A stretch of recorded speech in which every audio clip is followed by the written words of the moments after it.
In this episode, we'll be looking at commas. Now, commas are important because they help to clarify meaning and to avoid misunderstanding. Let's look at two sentences which are identical except for the use of a comma, and you'll see why. Firstly, I like cooking, my family and my dog. The other one, I like cooking, comma, my family and my dog. Same sentences, but the comma has a huge difference in meaning. In the first one, without a comma, it's a combination of these two ideas. On the one hand, I like cooking my family and I like cooking my dog. In the second one, I like cooking, I like my family and I like my dog. Clearly two very, very different sentences. Now, students of English often find commas difficult for many reasons. This may be because commas aren't used in your own language or they have a different usage. So it's important to know how they work in English, and it may seem very, very difficult at first. And again, for native speakers, it can often be a challenge.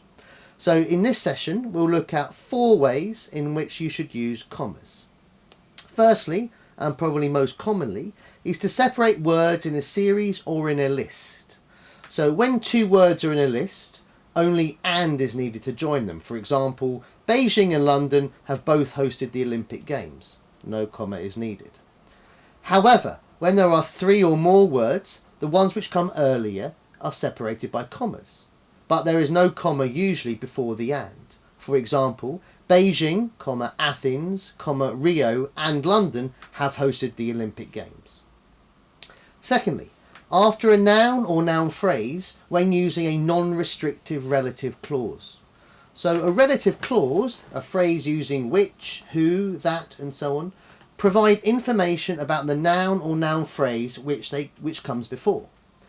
When this information is considered additional or not essential, a comma should be used. So for example, Beijing, which is the capital city of China, hosted the Olympics in 2008. In this sentence, we don't need to know this information about Beijing, it's extra, and so it's surrounded by commas. If it wasn't there, we would still understand the sentence. Thirdly, after introductory phrases. So these phrases, often quite short, provide information which the reader needs to know before understanding the rest of the sentence. Sometimes this might be a one-word adverb, other times it might be a longer adverbial phrase or prepositional phrase. So for example, following Beijing, London hosted the Olympic Games in 2012. Fourthly, when we divide large numbers into thousands. So for example, around 11,000 athletes competed in Rio 2016. Here, after the thousands, 11 there is a comma followed by the 3 zeros. However, it should be noted that commas are not used in dates. For example, 2013 is just 2013, there is no comma there, or for a decimal point. So in English we would normally say 1.45 to say £1.45, not 1.45. Finally, just to point out a couple of common comma-related errors. Firstly, don't use a comma when what you really need is a full stop. Commas separate clauses, full stops separate sentences. And when deciding what piece of punctuation to use, consider whether you are linking 2 independent clauses or a main clause and a subordinate clause. Secondly, don't place them between a subject and a verb.